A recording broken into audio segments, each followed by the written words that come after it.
Assalamu alaikum badi ngol ngali konton kali bismillah koreke momo benjibe ka nyintem benna ba fulale ko la barka baki al benno maka nyamen na program mol tumi alon kon ka wolle nati ale jang on the gaji ko news network murtanale ne koreke pour ka kachale bebe tara dendim politiko kola Gambia banko kan alialo ne ku jamal lebe kiring Gambia banko kan saying surtout political party ol milalon ko ba wolle bina kan science and tenting so ba fulale ko being alunta wale sotale mi alon ko is a very very special guest mi alon ko nabe kachala ku jamale la mole mi alon ko political party kuto ay wale from Gambia banko kan but nyom political party be labat na nyaadile ayte mune je Gambia politico do fabe join na political party dotole malon follow but it's a new political party jannimbe do natela kodo mba fulale ko ale subscribe ni YouTube channel oro natural man subscribe mobe makala bakale to do kultu mi alon ko mbaki kan science and tending please al subscribe na ni YouTube channel oro albenyum program o jibe kan science and ten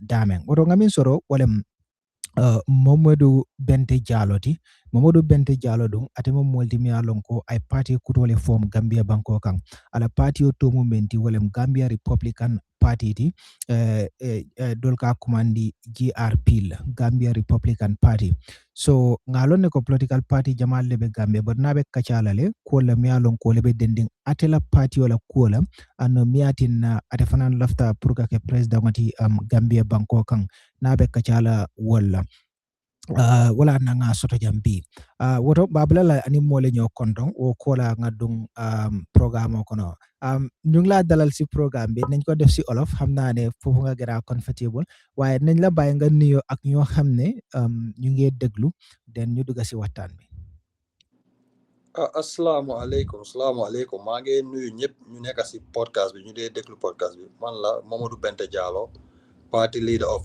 GRP.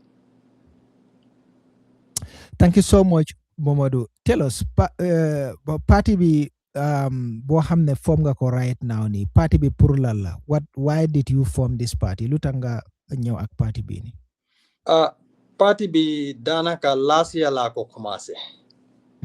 Waaye man mooy gis ni man doomi Gambian la doomi Serekunda London Kona la. Yeah, you're right about that, right? Tiego fofu nono. Tell us about you. Yeah, I can because you've already been working on this party for the last 2 years. But who are you first? Yeah, man Mamadou Bente Jallow la tuda. Wa Serekunda London wa Sukuta Hospital la judo. Wa Serekunda London fofu la defe suma ndaw ya. Fofu la defe suma from like nursery school fofu la nekon since 1972 ma judo be legi. And 94 la door di génn Gambia so almost 22 years la nekkoon ñun waa Marsengelo lañ daan play football. So that means Gambia nga judo waaye da nga génn Gambia yaa ngi out of the Gambia right now. Waaw dama dee dem Gambia all the time waaye Gambia taan naa nekkuma Gambia tooguma Gambia in 4 weeks inshallah dinañ nekk Gambia. Okay, all right. Fan nga defee sa schooling bi in Gambia? Man originally benn nursing school bu ndaw laa nekkoon Gambia called Ganya Ba ufu Ba la woon soo seetee history la noonu dafa bari woon Ba so benn anti moo ko change woon def ko nursery school so from there ma dem St. Teresa's primary 1986 batch bi foofu laa nekkoon primary one si laa dem primary one so ma génn fa ma dem St. Teresa's secondary 1 year laa fa def then Madam St. Peter's Technical High School, Fofula graduated high school back in 1993. Okay. At what stage nga gena Gambia pour ñew are you in Europe or in the US? US Columbus right now. Okay. All right. Ban time nga gena Gambia? My gena Gambia around April 1994 la gena Gambia.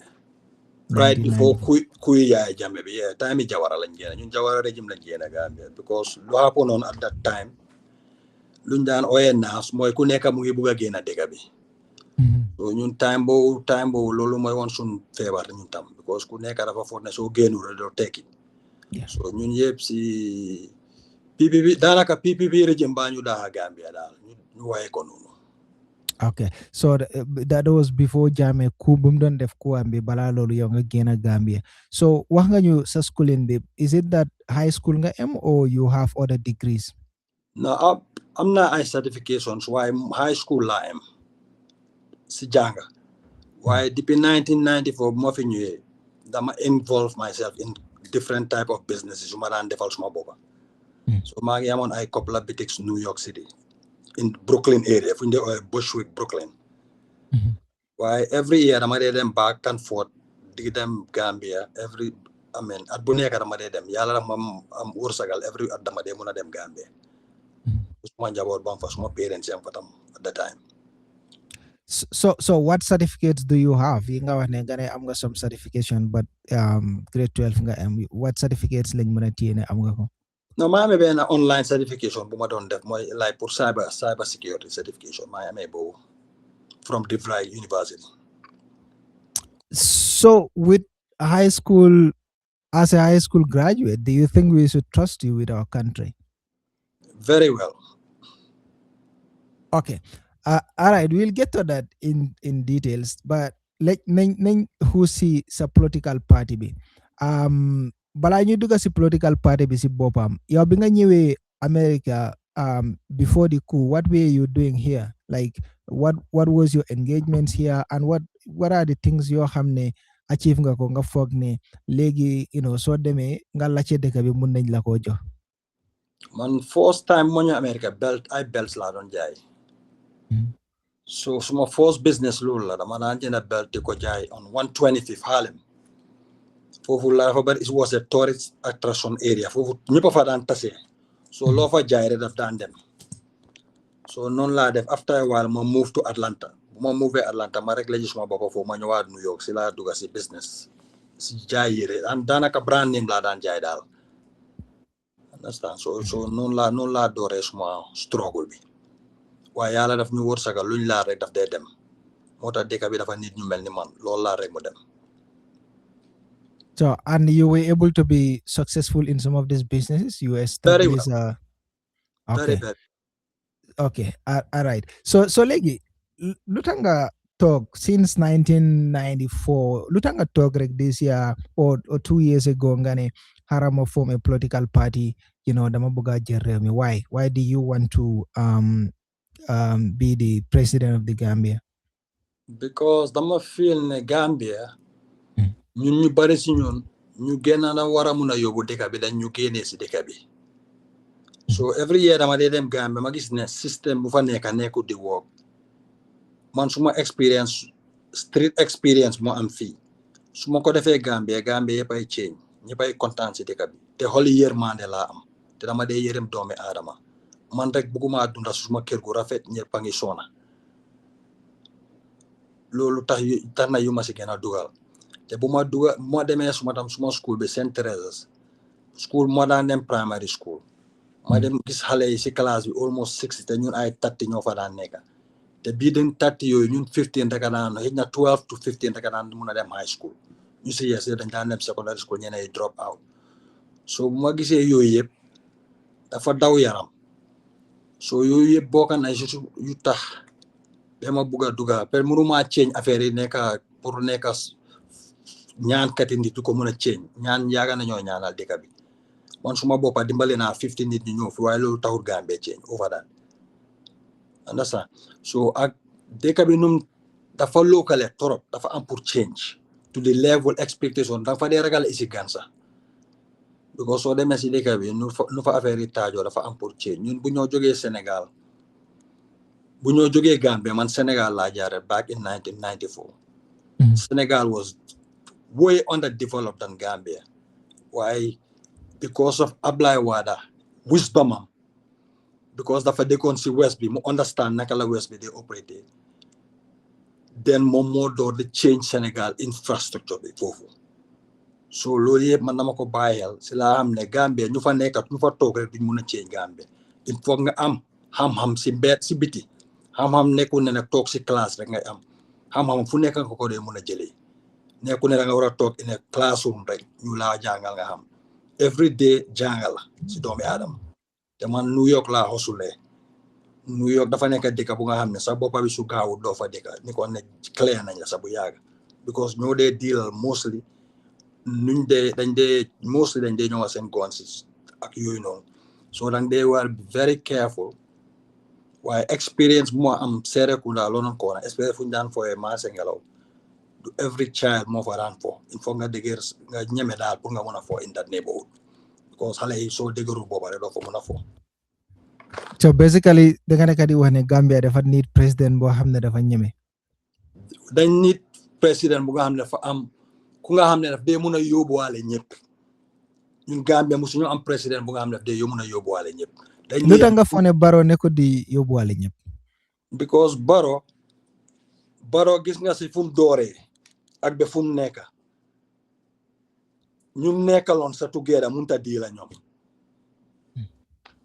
understand Barrow is not somebody that ku mun a unify Gambia loolu mënu ko unify ba pare right now strategy bu gaay yu nekk di use it's not gonna work te Barrow si boppam du la dee wax ban xeet la sax te mu nekk Paul ëllëg mu nekk Socé ñun dañ war a am président bu gëm boppam ku xam boppam ku ñëpp xam foo jógee man Serekunda London Corner ñu suñ kër prime kër la foofu benn adresse rek laa dëkk depuis bu ma juddoo so ko ma fa laajte rek xam na suñ kër xam na about suñ kër London Corner. soo laajtee gars yi NPP dañ laa wax ne Barrow moo nekk koo xam ne mun naa yóbbuwaale hit yu nekk Gambia yëpp I don't know all the tribes because moom soose la waaye dégg na Pël dégg na Saraxule dégg na Wolof and everything but still now yow believe nga ne nekkul nit koo xam ne mu ngi yóbbaale ñëpp lu tax still nga foog ne Barrow nekkul di yóbbaale nit yëpp. lu tax moo loolu mooy mun ngaa dégg laaka ak understand laaka xam nga mun ngaa dégg angale nga understand laaka dafa utee.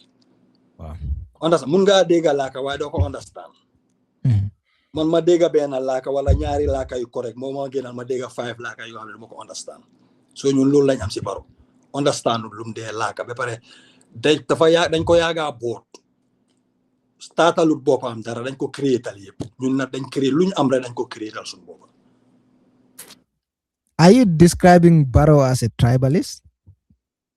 I mean, he is using tribal advantage. I don't think he is tribal. Do not describe Barrow as a tribalist. Why fumo yobo affaire ñun xam nañ ko. Fan la ko nekk di yow.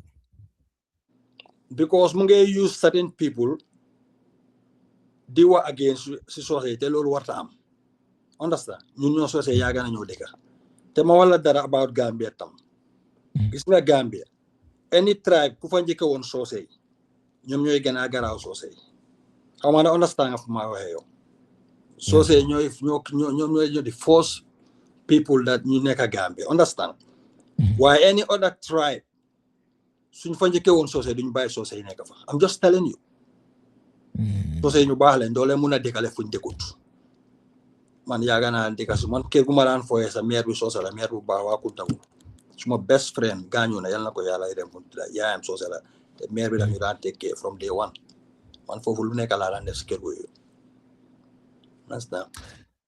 okay so loolu moo tax nga waral nga ñëw ak this movement what do you mean by a Republican movement lan nga mean si loolu noonu we have seen your profile and your party that says the name of your political party is Gambia Republican Party. Why did you use that? Why did you use that name? Do you want to bring like the Republican system in the Gambia? Pour Republican is more buga sa bopa ak daf dey ekatin nit. Understand? Duñ la dee defal loo buga most of the time. am na yu gaay dee def du la dee arrangé. Waaye yow fii xam nga ne yow as a businessman America Republican agenda bala de gën a dimbale andas te pour digga bugga réew bi ñoom ñoo gën a bugga dañ dee dem extreme waaye ñoom ñoo gën a bugga dëkk bi than anybody ñoo dee gën a toppatoo dëkk bi andas ba léegi dañ dee dem off track waaye soo seetee suñ time buñ nekkee présidence rek si la dëkk bi daan gën a ne unless time Bill Clinton te Republican dañ gom seen boppa te nit ki so balaa ngaa mun a yóbbu sa réew da ngaa bugga sa réew nga gom sa boppa because ni ku gomut boppam rek doo ko dénk réew so ñun looloo tax ñu doon te dañ am a very good experience street experience bu nga xam ne suñ ko defee Gambia dëkk bi yëppay dem kenn du ñëw kataañu ñun Serekunda London lañ juddoo doo jógee Fulani nga ñëw nga ne soo ubbee sa gaming bi rek understand naa fu mu dem foo ko yóbbu dañ gis that Trump style in the Gambia because yow yaa ngi US xam nga di Republicans yi naka lañ dee doxalee and everything ndax mun nañ gis ne Trump style am bi nga bëgg a yóbbu Gambia aw di Republicans yoo xam ne ñu ngi America fii ndax ñoom seen style bi nga bëgg a yóbbu Gambia ndax woon nañ gis loo xam ne dafa utee ak loolu. man duma dee toppandoor understand waaye dama dee jàng si ku nekk ba pare dama dee mun a create things on my own man ni du def dara rek man ma def loolu depuis time halal ni ko ne I would have been a bomb understand so doon loolu man Serekunda I've been exposed to a lot of bad things at early age in London corner London foofu ñëpp a xam London meloon back in the days so man because of Trump am na yu baax yu mu def waaye am na yu bon yu bari yu mu def su dee yu baax yi mun naa use yooyu ma use yooyu pour change Gambia because waaye Africa dañ need republicanism in us pour mun a change Africa jox nañu démocratie long time ago waaye njëriñu ko dara yokkut jànga bi yokkut am bi yokkut lopitaan yi defarut tali defarut ñu train te am nañ démocratie yu bari waaye démocratie bi dafa nekk ne benn boor la dee demee te Gambia dañ am ñetti problème yu fa nekk il faut ñu régler yooyu mooy système bi dañ war a change all together mooy anam government bi si boppam dafa rëy pour saay si dëkk buñ am ba si MP yi nuñ dee opératé yëpp dafa am problems ba pare dañ am a deep state bu fa nekk dañ dee contrôle ñëpp understand am na ñu nga xam ne business yëpp dañ dee contrôle soo ko buggee def dañ la dee stop so we have a kind of this ba pare am nañ fa tam ñu nga xam ne duñ créer dara comme ay tan lañ mel xam nga tan royal boppam dara suñ gisee ñu gis naaj bi sax nga ne leen naaj bi la because of tan lañ dañoo dem si weer wi soo leen ne wonee naaj bi lañ laa ne weer bi la because ñu ngee benefit si nga xam ne because duñ dee mun a créer te nit ki soo mënut a créer rek understand man depuis suma time school musuma laa readal whole book duma dee read whole book waaye dama dee read si kanam si digga bi si gannaaw rek ma understand book bi loolu ku nekk yàlla du ku nekk la may loolu understand ndax da nga bëggoon a def dara Gambia gars ñu ne la no as a business person yeah stop la am na time ma bëggee si Cement Gambia from Dakar dama def connection bi gars yi ma use ma benn lawyer ñu gisi ba almost defoon naa déposit gars yi ne ma affaire yi du dugga Gambia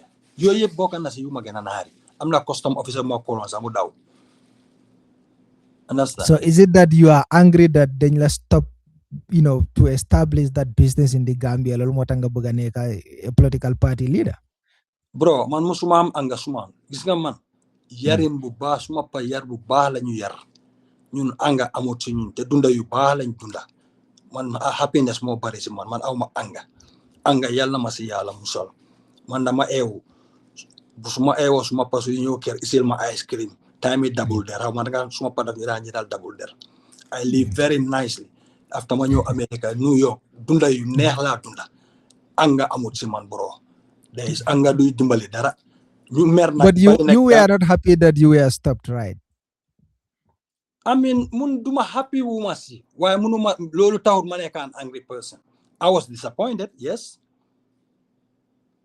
waaye anga nekkul ci man bro loolu doo ko mus la ñu ma xam yëpp la ma dee mer man anga kay yu nga xam ne time xel soo ma defee lu ma laa def ma def loolu ma laa def léegi mu dem suma wéy léegi-léegi du dem suma wéy waaye anga moom du ma war a anga never yal na ma yàlla musal si loolu léegi explain la you were explaining business boo bëggoon a def guys stop la how did that happen I mean stopuñu ma dama ko plan ba pare waxa company bu ma war na deliver Sénégal after ma waxa suma benn friend lawyer mu ne ma bul waste sa time si loolu understand mu ne because one man living moo fa nekkoon monopoly business understand so ban business la mooy cement business bi cement xam nga dañ ko dem monopolize waaw cement business bi understand Gambia business bu nekk dañ ko mooy deep state bu ma laa waxal moo nekk Gambia understand dafa am ñu dee control certain things te businessman warta ragal competition moo tax price yi dee seer Gambia soo ragalee man New York laa nekkoon gars yi dañoo jaay di same lu ma jaay waaye suma wërsëg dama ko daan daay every day okay so apart from that you did not establish any business in the Gambia, or you have businesses there? No, establish my business there. My business in New York la ko daan defee. But why? You are a successful businessman. You claim to be a successful businessman in the US, but in your country, why didn't you invest there? Mooy loolu Gambia neewta invest. Te Gambia lu ta invest to man na hari. Amul benn business bu nga xam ne government bi dañ la dee back sa business bi. Right now maa ngi am benn friend du ma wax turam mu ngi si mile 2 bi businessman la woon. Ay debts ay bor moo tax ñu tëj ko kooku waruñ koo tëj fii trop ñaata yoon la bankrupt tëjuñ ko. Gambia government bi dañ set up business bi pour nga fail xaw ma ndax understand nga loolu. Businessman si dañ war a am backing from all the banks. Waaye nga business go wrong te Gambia soo fa amee business koñ bi yëpp dañ dee ñëw nga may leen deewu dañoo ñëw rang foofu because poverty bi dafa bari. So it's even very hard pour nga nekk a businessman Gambia man try naa ko waaye dama gis ne du dem te bëgguma American te fii moom business moom danga dee am fii business dafa yomba danga am backup credit card su nekkee ne affaire yi jadu sax di nga mën a use sa credit card bi nga fatapayi ba su business bi dooy taab nga lifin waaye Gambia sa xaalis boo am nga dee use. No, why? To be fair to the government, Mr. Jallow, because yow da nga wax ne da nga bëggoon a start cement business. Why sa lawyer bi def la advice ne, look, lii du dem. Why you did not explain at any point why the government say, doo mën a def fi business or dañ la stop. It's like yow yaa try to establish any business in the Gambia.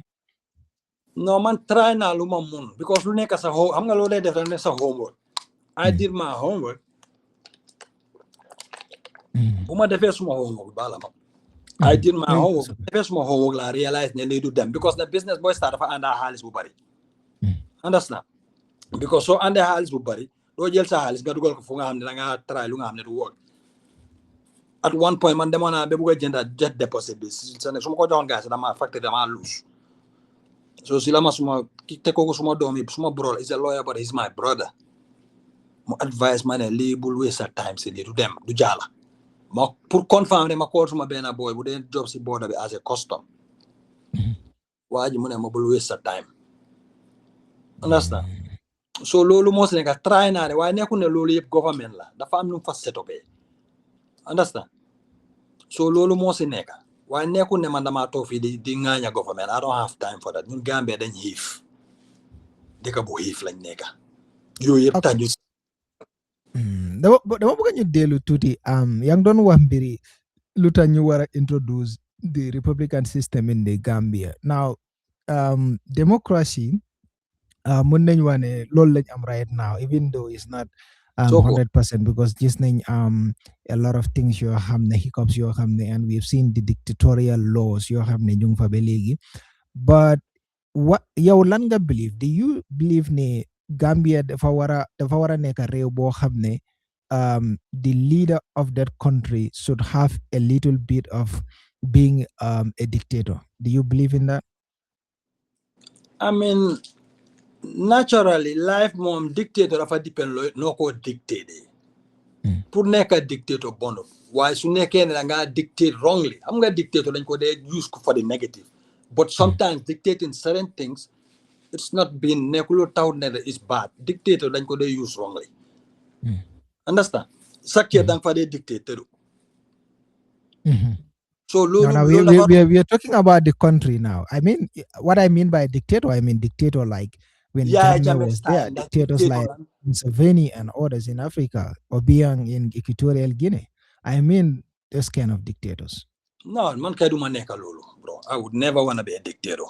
Now tell us what system now you are not in support of this democratic system, but you want to be a Republican. Now, what is the system that you want to bring? Like, explain to us so that we know. Bro, gis nga doomi Adama. Ñun ñëpp si bànneex lañ dooree. Xaw ma da understand nga loolu. So doomi Adama dundim dafa war a baax. Loolu moo tax ma foog ne te ñun tubaabe jaay nañu démocratie long time ago ñun ñoo may démocratie bu nga xam ne ngëriñut ñu. Democracy is good for education. Change your yooni. Is you train. Is you dara. So how long la ñu keep the same way of life? Mun no danga life and they move around. So li wogut certain time trial day. mu work. Why you shouldn't be stuck in one place. Understand? Lolo taman ma fone suñ defee Republican attitude bi ñu bugg a dëkk bi bu baax a baax ñu jiital dëkk bi ku nekk gis boppam si dëkk bi. Understand? Dëkk bi dafa dem. Okay, so why okay, I understand what you're saying, but so why nañ jiital Republican to be a Republican dëgg la pour da nga war a bugg sa réew nga jiital sa réew and everything, but you as the president, what will be your stand when it comes to protest yu dee xew ni and the freedom of speech, freedom of movement and everything? Yow lan mooy nekk sa stand, for example soo nekkee président? Da nga gis ne xam nga ñun Africa dañ nekk di toppandoor. Xam nga ni ku dee toppandoor duy créer dara. Xam nga protest yi yëpp lu yàgga la. Comme Gambia protest yi ñoo def ni yëpp most of them man jarute protest soo ma laajee. Understand? Because the last time I checked, Barrow reyut kenn, Barrow nekkut a non-humanitarian person. Understand? Xëy na ruling sami la guy disagree with. Man, I'm not a fan of protest. Because su protest amee rek keneen dafa dee yaahule ku nga xam ne doonul si dara. Understand? Te protest yaaga na si aduna bi lan la def. It change rombe ñoom maati nu take protest yu yaaga yëpp du dee work. Very few of them very successful, but protest most of them daf dee gën a daf dee tax dëkka sax daf dee wàññi jëm kanami dëkka because su fa toori si war na ñoo ñu dégga protest duñ fa ñëw yow soo war na dem fu protest sa di nga dangaa change beneen yoon mun ngaa romba sa moto ñu toj sa moto soo moo tax yooyu noonu te nit yëpp amuñ xam nga soo dajale nit yëpp seen xel yi amuñ because ñeneen ñi xëy na dañ mer toog si seen mer soo leen fa isee yow agenda boo am pour protest ndax ñuy protest yëpp understand nañ seen agenda no so loolu moo tax yëfi protest man I'm not a fan of that. So ndax yéen soo leen ñëwee da ngeen a génne loolu si loi bi that protest is not allowed? Non man du ma def yooyu dama bàyyi ku nekk protest ba soxna waaye ñun su ñëwee dañoo dégg dëkk bi nga xam ne duñ protest dañoo wóor de ñu ñaanal ñun dañoo pour change dëkk bi kenn du protest Gambia man maa la wul soo gisee ñi dañ they are disappointed with the system right now moo tax gaay di protest ñu bari si ñoom. So what do you mean by protest is not necessary, like so especially some of the protests that you saw in the Gambia, like for example let's take 3 years jotna was they were reminding the president ne 3 years la ñu waxoon dafa war a wàcca, and also like the first protest I think when the coalition come was about electricity. Do you still believe that protests yooyu they are not necessary? Man protest yooyu xam nga xaw ma naka la fa xam naa ne understand affaire electricité dañ ko war na protest depuis 50 years ago du tey depuis time Jawara. But you don't believe in protest the same time. No dama laawal believe ma waaye dama la su doon protest bi dafa work depuis time boobu doo léegi gis kenn protest like léegi waaye léegi ku jóg rek dafa protest. What you protesting for? Yow what yow lan nga def sax yow muy protest lan nga def in society lu jar sax yow nga protest.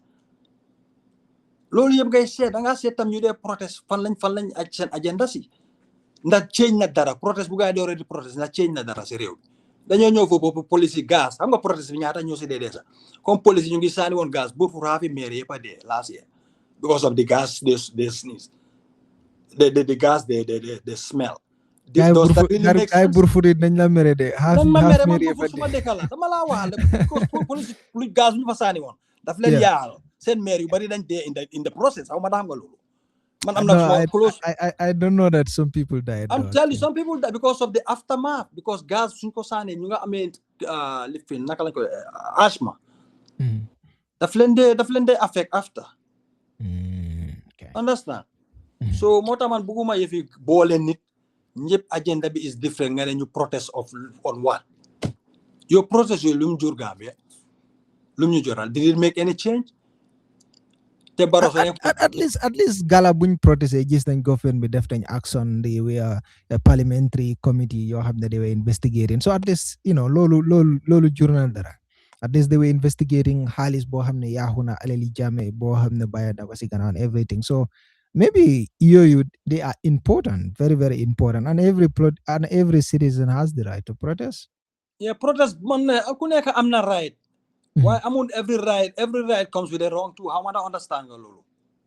Every right comes with a wrong. Law am right, I'm not wrong. But for right and for can do it. Understand? More that little dictatorship banners in along the line because though they muna am line come Makisal hamga mo gena neka dictator ya jame sa Somalaje. Really? Yes. Understand? So not being a full dictator but being a little dictator is necessary. Man, informa enforcement. Lolo so ko use enforcement ak dictatorship dafa outé anyway. Informa enforce rules. Mota Gambia ku nekk daf day jog rek def ko ne. Amuñ enforcement. Understand? Ba par dañ wara jangal sun xalé luñ education mo fa manki. Te soy di la deka bu nga xamne jang amul fa bu ba. Dang day wara bay sa lo day wax nit ñu def. Gen doomi jambur bo génné ci mbédam su ko dara joté rek you are responsible for that. I'm not a fan of that. Understand? So lolu mo nek man yefi protest ñun dañoo defar dëkk bi nga xam ne kenn du protest dama ne dañoo ñëw di pare di la lifin every day ñun loolu la ñoo defaree dëkk bi protest du amaat Gambia. No, most of the time you cannot satisfy everybody because different people, different need length. People have different beliefs, different ideologies. So most of the time, low munti defar rew mi, people are just going to come out and criticize.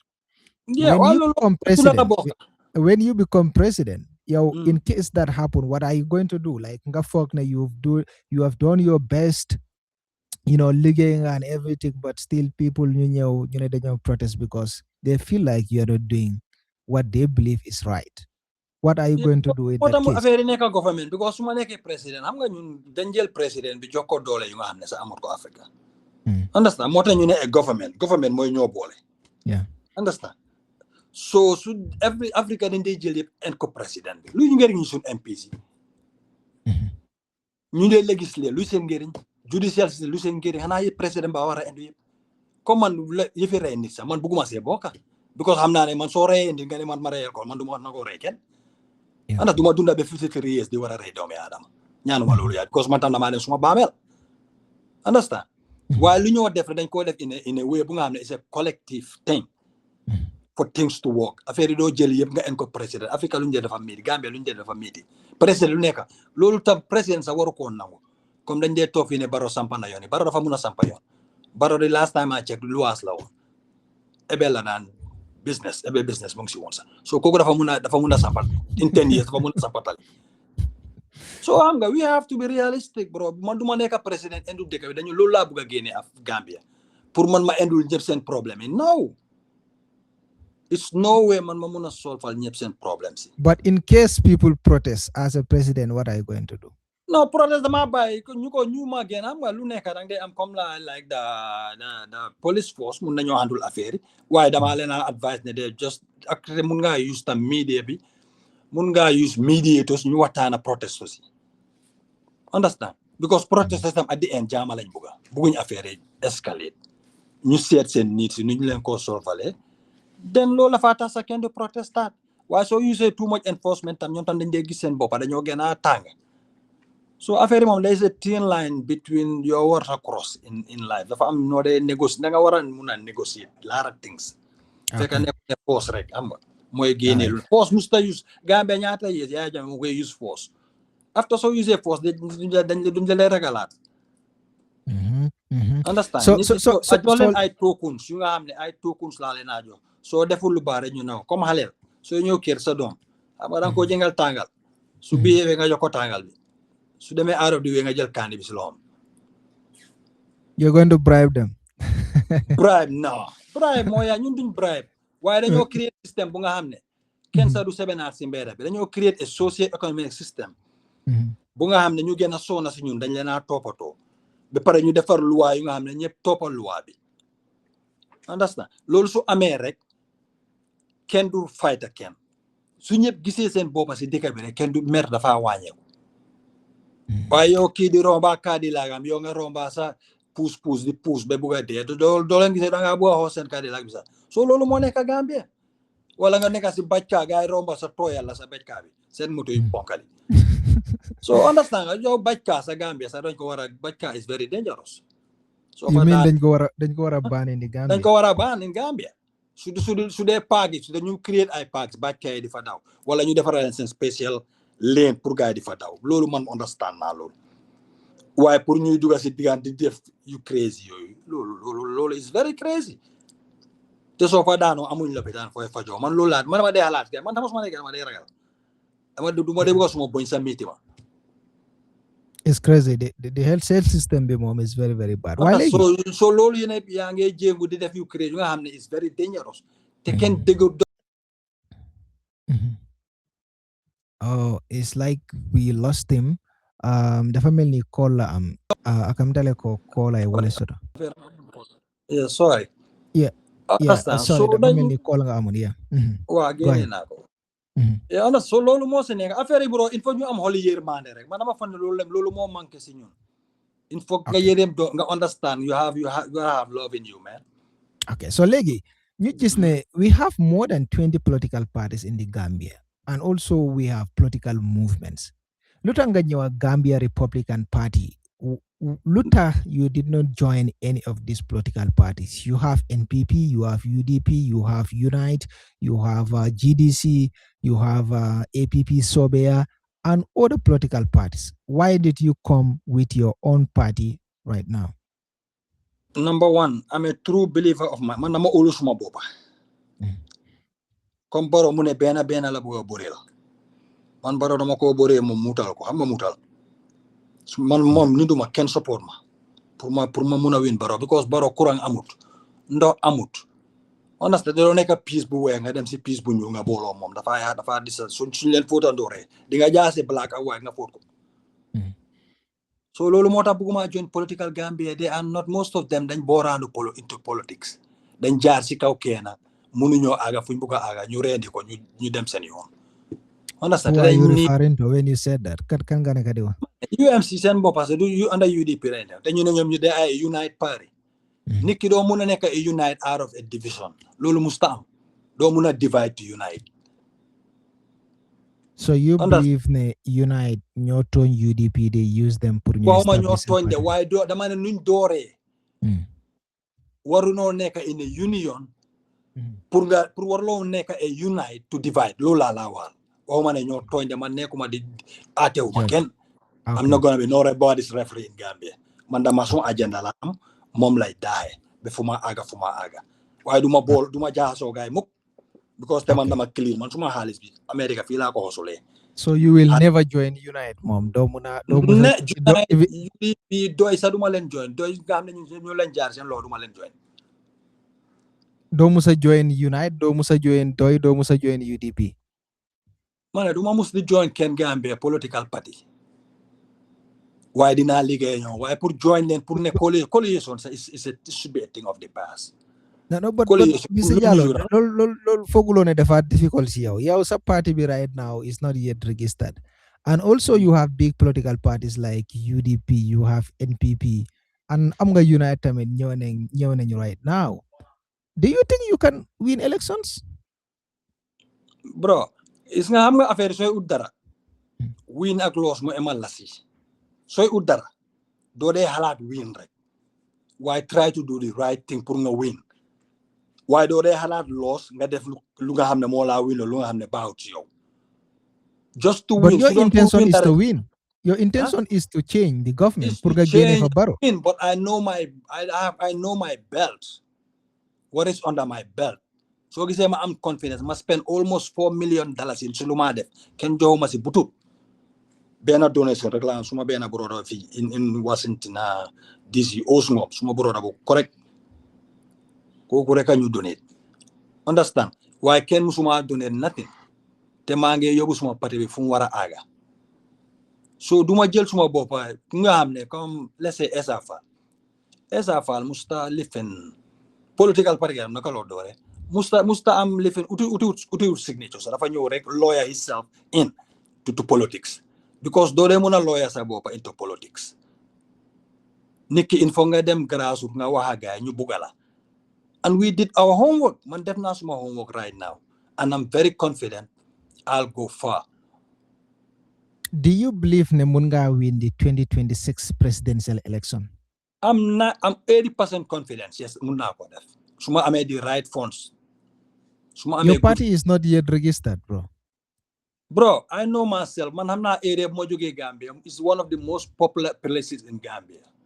Ñun London corner dañ yaga yobu we fu ñu nit di expect rek fofu lañ dé aga bro. But London kona kese munut la win election Gambia. You Munut have ma win lo KMC, waaye you am have... yeen ñu ma def nga xamne daf ma win lo all over. I'm What just are you telling you going because to do Gambia la dañ win? need therapy. Ñun dañ comme lo wax le Gambia ñu bari dañ mer. So dañ need ku ñu waxtana ku ñu therapy into the right thing. Loolu lañ amul. Political parties yu fa nekk yëpp soo leen seetee ñooma difference ak NPP. They are all the same. They all start comme UDP, NPP ak UMC ñoo ñëpp the same way lañ dee operater in business. Dañoo nekk di xuloo tey ëllëg ñu jéego gannaaw ëllëg ñu coalition gannaaw ëllëg su kii rangalee truck yu gars doo xam fu ñu dee jëlee seen pick up truck si comme UMC yow ñu ngi laa accuse ne yaa ngi égal Serekunda suñ baax bi yaa ngi ko yóbbu suñ Serekunda bi yow nga ne da nga ibi beneen parti understand soo gisee kii ransale seen pick up truck yi tey ëllëg kële ransale pick up truck yi su kii waaye kii gars yi saagante fii kii ooyee baaba te dañ war a génn into baaba politics faama politics loolu yëpp dafa war a jeex Gambia ñu politics pour dëkk bi te ñu bàyyi di loyal to benn nit dañ war a loyal pour dëkk bi lañ war a fonka ñu ñaanal dëkk bi because dëkk bi ñu niit dëkk bi mu ngi naaca mu ngi jooy kenn warta dugga si lii pour caaxaan ñun looloo tax ñu dugga si lii waaye politics dama bëgg nga convince Gambians si naka ngay wine election bi I know ne London kona kese mënut laa win lo even KM kese mënut laa win lo election in Gambia. How are you going to convince the people out of London corner KM?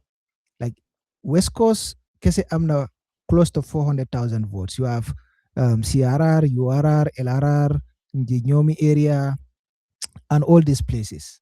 But you are only talking about area being a joge. How are you going to convince others to win the presidential election? Because you are not going into any coalition or alliance. No, bro. I would never do that. Already come to my dead body. You will never join any coalition or alliance in Gambia. Coalition Gambia. No. And you are going to win the presidential election. And I'm 80%, so I have a lot of blessings on me. I'm gonna win. Yes. Bro, it comes to you, and I have a very good feeling I could win the elections in Gambia. Can do masigene. Okay, convince us how. Number one, Buguma them I am a good base in the URR. Understand? Suma mbokk saro le ñoma fa jappalé bu baax. Ñoñu everyday dama dé waxtana gaay. Luñ doole ak fit buñ dé yokka ci man yalla rek ko xam. Té ñoñu joxuma len one butut sa joxuma len ko. Ñu ngi liggéey bu baax everyday pour ñun. So démé in the Dengri area, in the Sare Alpha area. Musuma fa dem be koyna. Ama dé waxtana ñom on a daily basis. Confidence buñ ma dé jox. Man yaakaar naa suma parti bi suma ko dooree dama dooree 30%. Loolu mus di am Gambia. Man suma parti bi de ma ko sampee dama dooree 30%. What do you mean 30%? 30% Gambia you need like let's say naa ko dooree with 25. Gambia da nga need 33% of the vote pour win election bi. You don't even need to have half 33 because parti comme no ko parti dañ bari. So amé so mu ne am 30% sa mu nga win election bi Gambia. I want to understand loolu. Understand? So we're gonna start like that.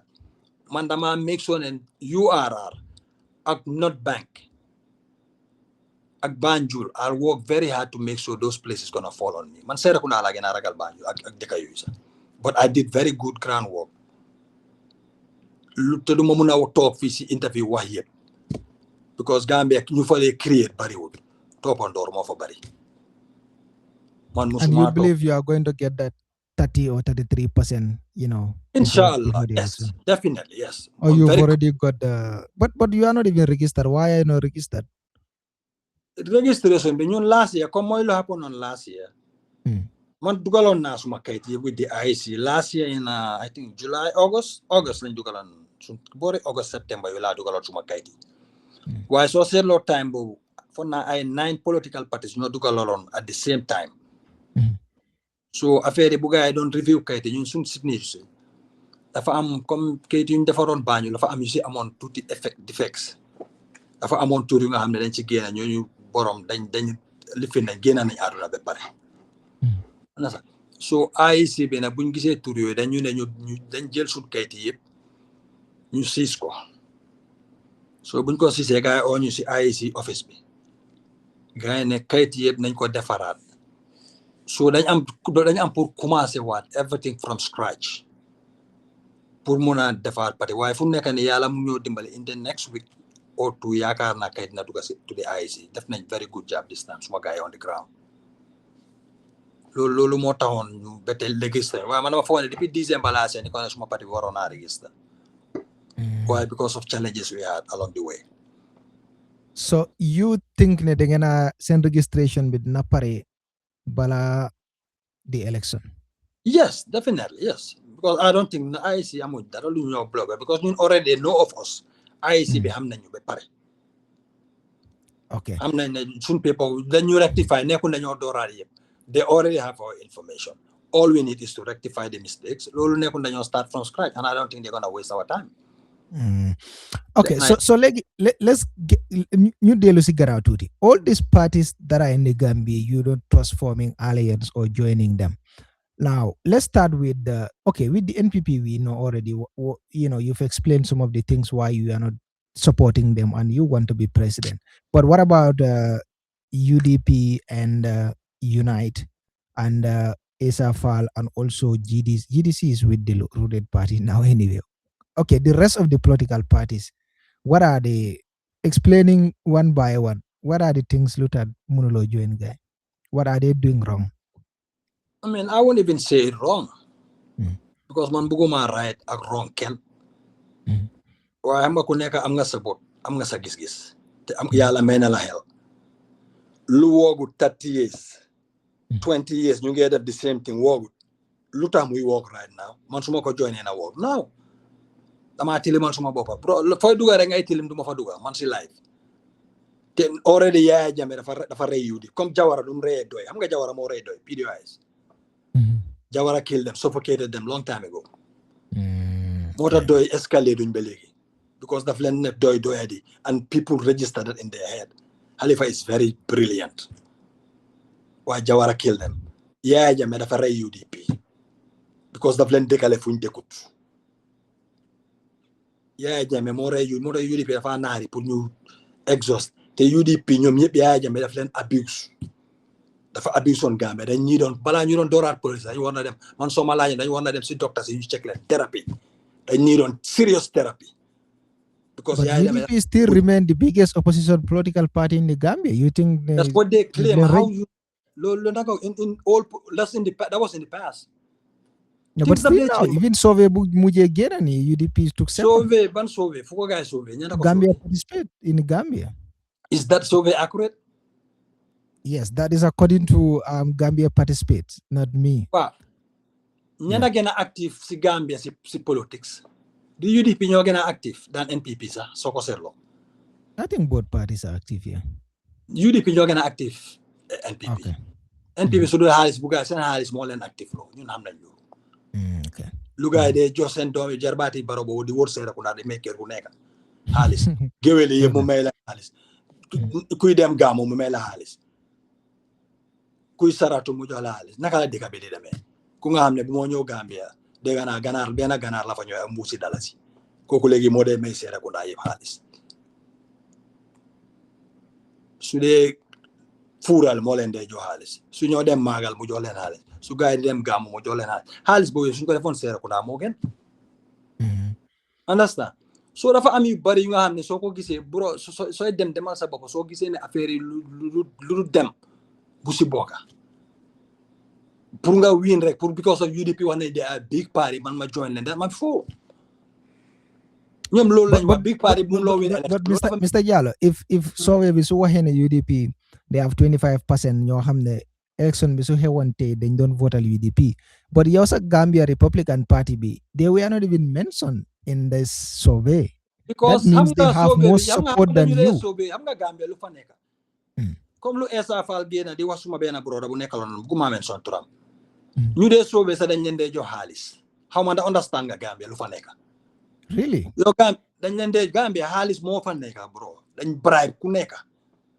soo sauvé boobu ndax accurate na sax ndax accurate ndax ñooñu bokkuñ ci UDP so loolu nga war a xalaat nit ki da ngaa ëpp sa bopp bi da ko dee tëj benn place wala lu la nit wax rek fu mu la yóbbu rek nga dem fa we aada that ñun New York lañ xosulee kenn du dee yóbboo fu ñu ne ni ko ne suñu bopp bi dem na bu yàgga yow ñu dee sauvé daf la óor ndax ñooñu dañoo make that pour créer moo pour bugg a def xëy na sax NPP bi la ñoo liggéeyal pour NPP win pour wane UDP is big and they feel pompous and they are not big naka ngay bigee yow suma dem si yàlla dem boo bay fos deena kooku yóbbuwaale ñena UMC deena UMC ñëw na chofet na ñena ñu ngi génn UDP chofet na ñena so naka lañ nekkee big party ba léegi so sauvé kat yi ñana ko sauvé yow xam nga turi ñu ko sauvé nga wax ma investiguer man suma bopp ñoom Marñang Marñang ñoo ñe si poosi jàmbur lañ nekk Gambia ku ne ñu bari ci poosi jàmbur lañ nekk Mar actually is a very prominent person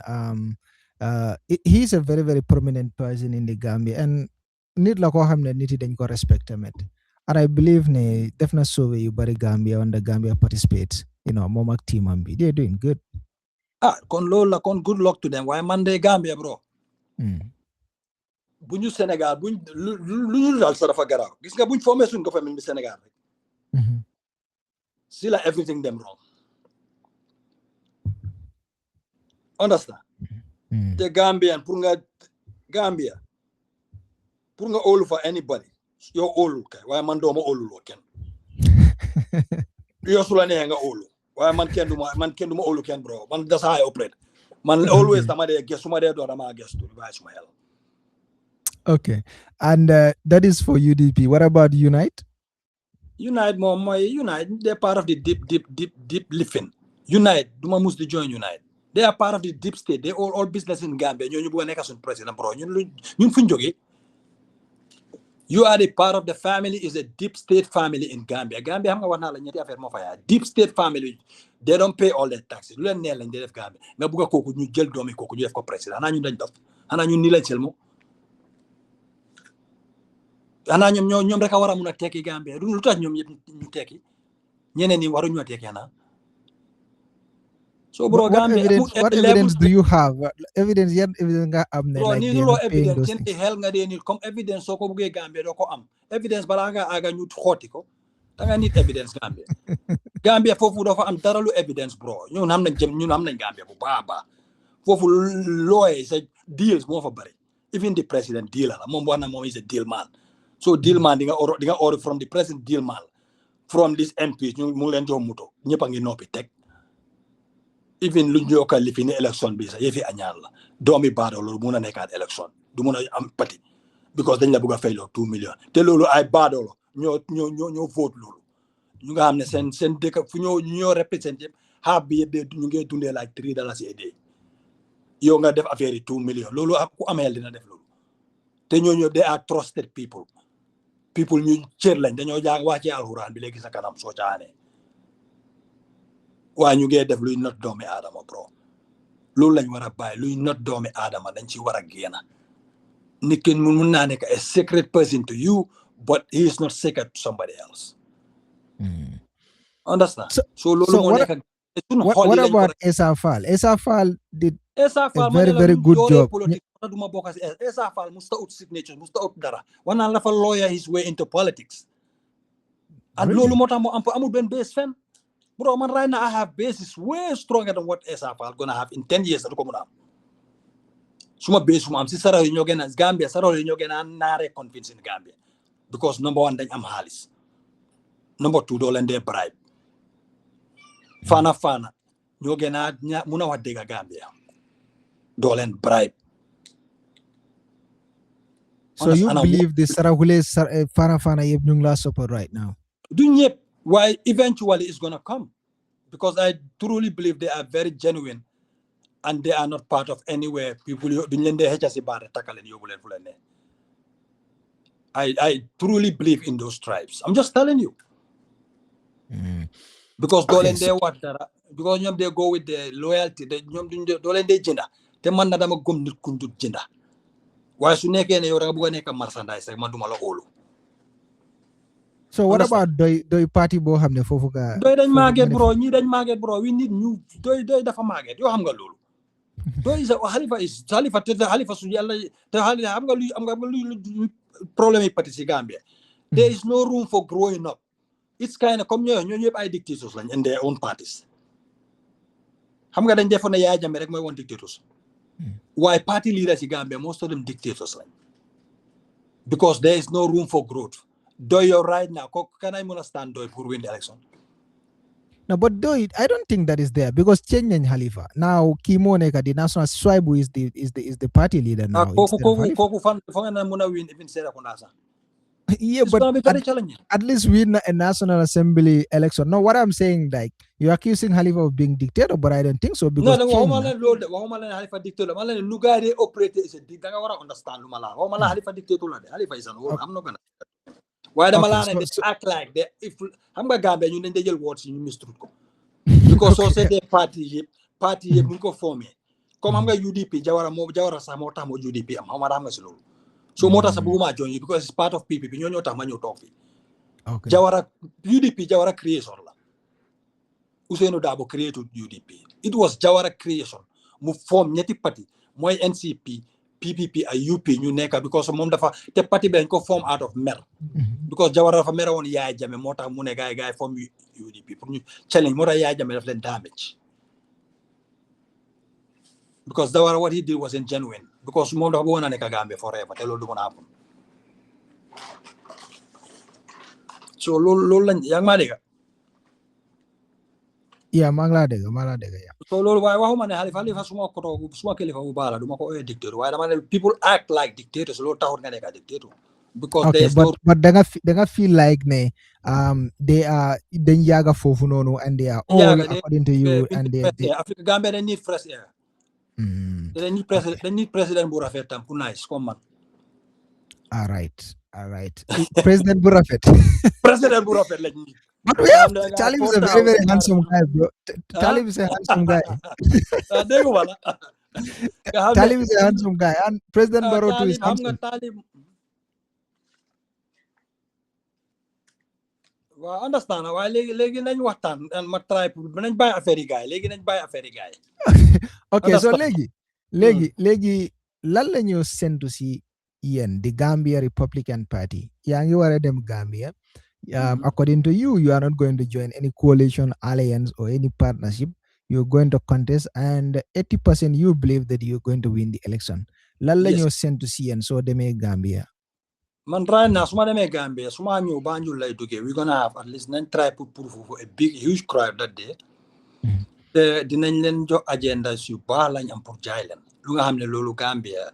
Come the defante yefi party. Man buguma duga si yoisa. Man suma agenda bila buga follow continuously. Understand? Why the Malawa Luma Boka guy? Why low Nekon or anything? Why agenda Suma Jai guy? People gonna accept it. There is genuine agenda Slalena Jai. More than you create a socio-economic system, you can a nyakas in then you're not top at all. Then you're the Farlopitani. Then you're the Farah school system.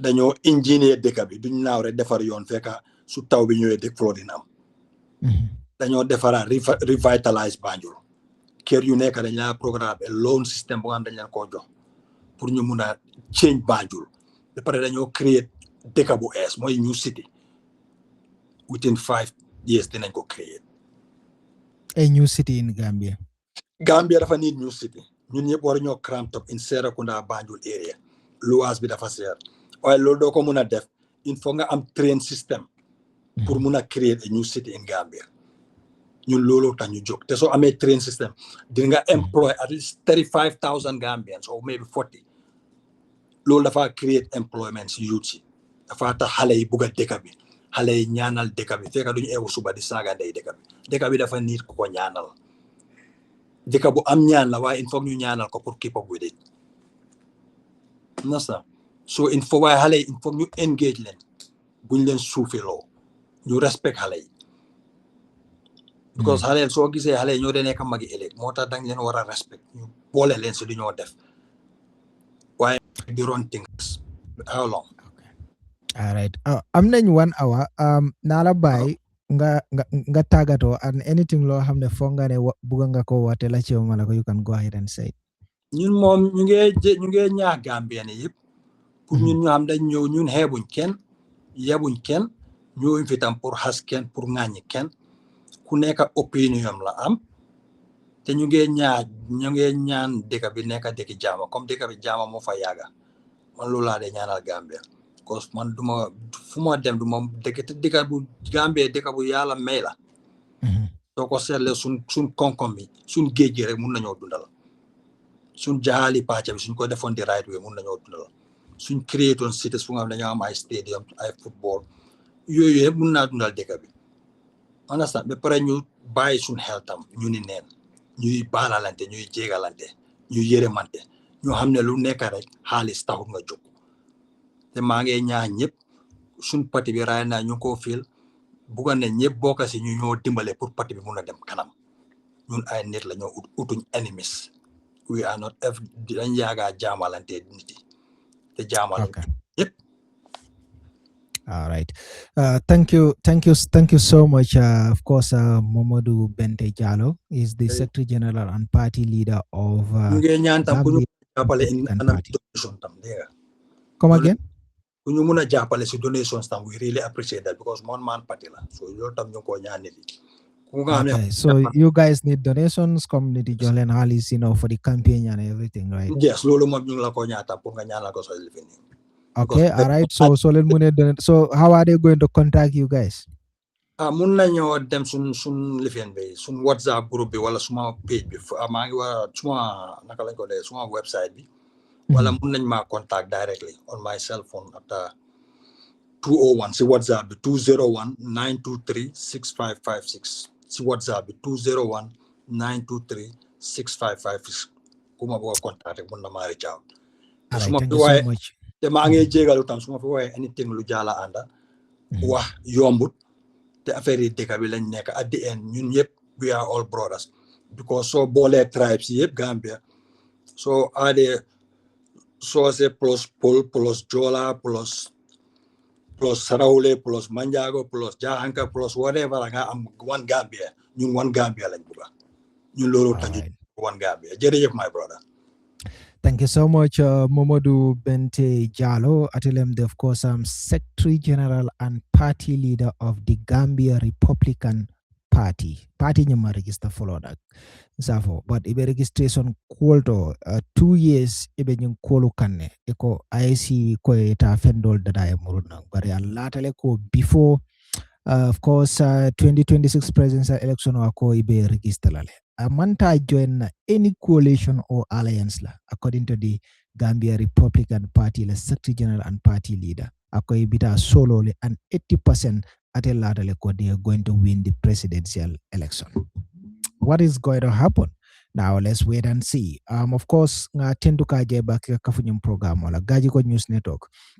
Albe wale jibe kanung ba fulale ko al tentenga subscribe da YouTube channel ola obe mako ila bakilan do cool to me along ko ba kang subscription mo free of charge de belo nyimbe dameng albe jele mala drong na trete man subscribe follow e ba dina ko ibe subscribe rated fanan dabe tara mol kono ibe milbe subscribe la ninga fengo dunde jang idabe tara mo follow kono le mili along ko am ibajela ngal tendu kal jay bake ba fulale ko ala barka baki alkan no ma nyame na programol betu mi along ko ka wole nati ale alnal badi malem non te buba Gagigo. Wassalam.